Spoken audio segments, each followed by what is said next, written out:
Ateneo de Manila University has decided to end the semester early due to COVID-19. In a memorandum, the university announced that the semester ends on May 8. All Ateneans will receive a P or pass mark.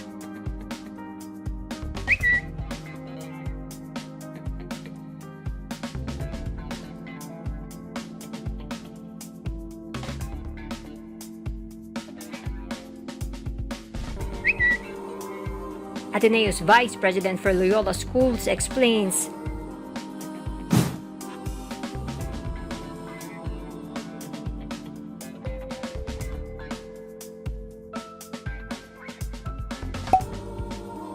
Ateneans will also receive 20,000 pesos as tuition fee refund.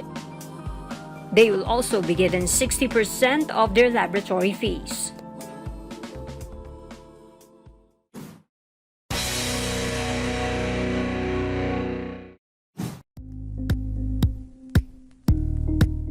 Thank you for watching Politico TV. Please like and subscribe to our channel for more videos.